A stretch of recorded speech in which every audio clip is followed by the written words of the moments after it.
Wenn auf Teneriffa der Tag anbricht, erreichen die ersten Sonnenstrahlen den höchsten Berg Spaniens. Der Teide ist 3718 Meter hoch und wie alle Gebirgsketten der Kanarischen Inseln vulkanischen Ursprungs. Die Gebirge Anaga und Teno bieten zusammen mit dem Nationalpark Teide vielfältige Wandermöglichkeiten für jeden Anspruch.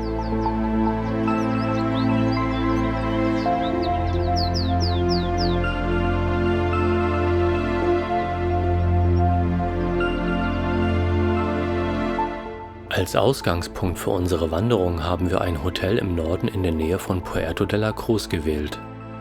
Die Entfernung zum Nationalpark Teide in der Inselmitte, dem Anaga-Gebirge im Nordosten und dem Teno-Gebirge im Nordwesten belaufen sich auf ungefähr 50 Kilometer. Mit dem Leihwagen geht es hinauf in den Nationalpark Teide. Wir starten von El Portillo die leichte Einstiegstour in die Arenas Negras. Diese umfasst nur 9 Kilometer bei moderatem Höhenprofil. Der höchste Berg Spaniens bleibt immer im Blick. Jetzt im Mai blüht hier der Teideginster. Daran erfreuen sich vor allem die Honigbienen der 3000 Bienenstöcke. Der zarte und cremige Blütenhonig ist in der Gastronomie beliebt und hoch geschätzt. Wir befinden uns auf 2200 Metern Höhe über den Passatwolken und genießen die erste kleine Runde bei herrlichem Sonnenschein.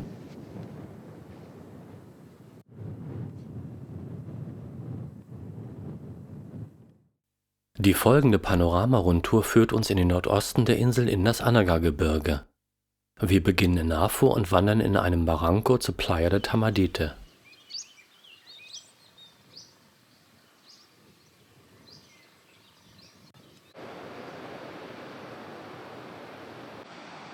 Von dort führt der Weg oberhalb der Steilküste bis nach Taganana. Beim letzten Aufstieg nach Afu müssen 440 Höhenmeter überwunden werden. Aufgrund der Länge von 14 Kilometern ist diese Wanderung als mittelschwer einzustufen.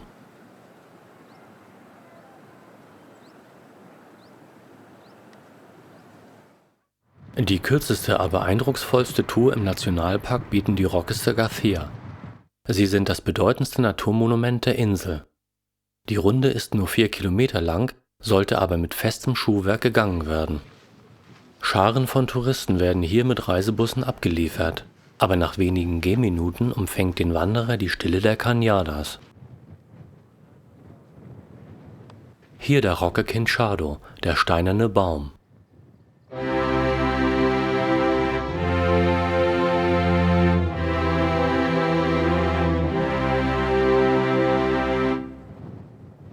Auch hier blüht der Teideginster, dazu die Teidemargerite und der rote Natternkopf. Im Hintergrund der Guajara.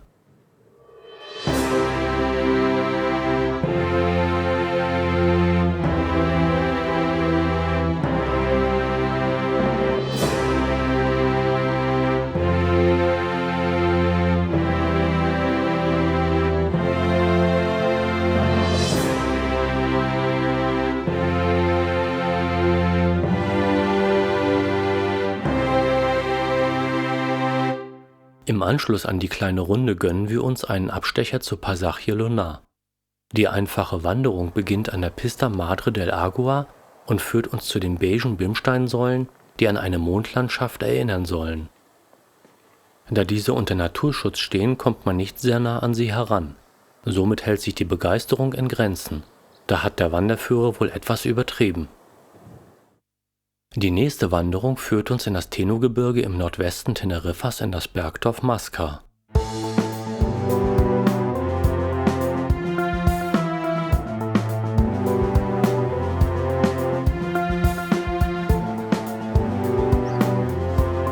Hier parken wir den Wagen und fahren mit dem Bus nach Santiago del Teide. Die Kammwanderung beginnt mit dem Aufstieg zum Cumbre de Bolico, der Wetterscheide zwischen dem feuchten Norden und dem trockenen Süden. Es weht ein heftiger Wind. Nach Erreichen des Kamms beruhigt sich das Wetter und die Passatwolken lösen sich auf. Die leichte Tour bietet nun prächtige Ausblicke. Im Hintergrund die Nachbarinsel La Gomera. Für die 9 Kilometer lange Tour benötigen wir 3 Stunden.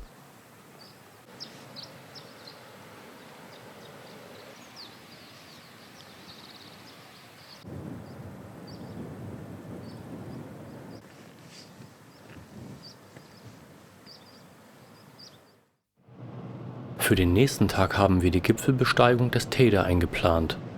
Die Genehmigung für ein 2-stündiges Zeitfenster haben wir im Internet schon vor Wochen beantragt. Mit der Teide-Seilbahn Teleferico fahren wir bis zur Bergstation und genießen einmalige Ausblicke.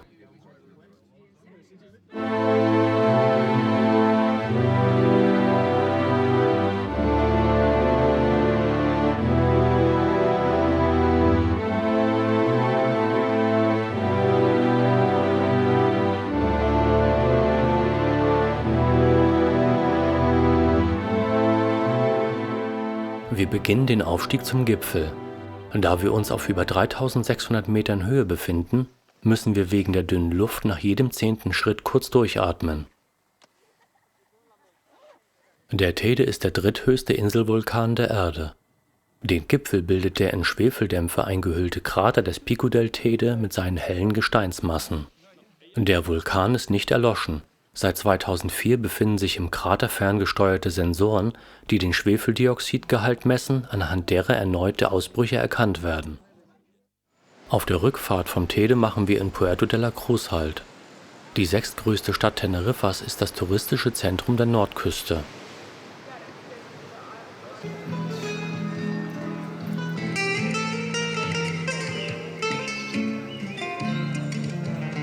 Zusammen mit La Orotava und anderen Orten bildet die Stadt einen Ballungsraum von 140.000 Einwohnern. Von hier startet der Loro Park Express zum gleichnamigen Tierpark.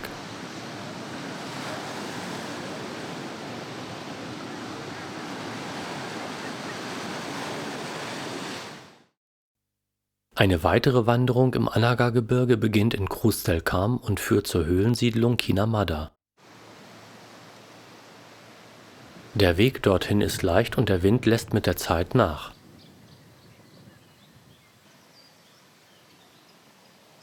Die Wohnhöhlen wurden in den Fels geschlagen, damit das Gestein die Räume abkühlt.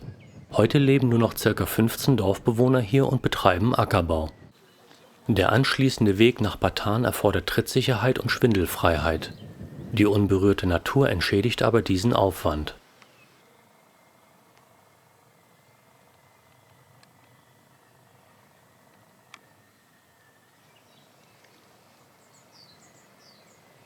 Das Bergdorf Batan befindet sich weit weg vom Massentourismus. Für den Rückweg nach Cruz del Carm haben wir den Bus 74 genommen. Hier einige Impressionen vom Mirador Cruz del Carm bei schönem Wetter.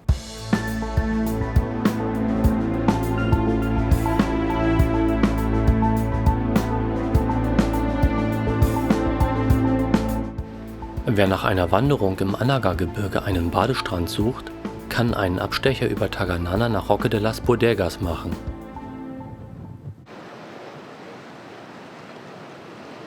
In diesem kleinen Dorf befindet sich ein Strand mit schwarzem, grobkörnigen Vulkansand und im Restaurant direkt am Strand gibt es frischen Fisch.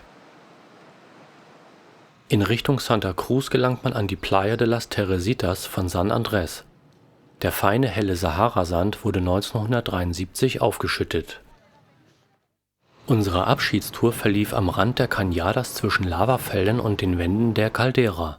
Von El Portillo fuhren wir mit der Buslinie 348 zum Barador Nacional. Von hier führt der Weg zurück nach El Portillo. Im Mai und Oktober sind alle Hauptwege der Cañadas mittwochs und freitags von 7 bis 14 Uhr gesperrt. Grund ist die Treibjagd auf die 1970 hier angesiedelten Mufflons, die große Schäden an der endemischen Flora anrichten. So mussten wir 3 Stunden am Parador Nacional warten. Das Warten hatte sich aber gelohnt und die am Ende recht anstrengende Tour war ein sehr schöner Schlusspunkt eines gelungenen Wanderurlaubs auf Teneriffa.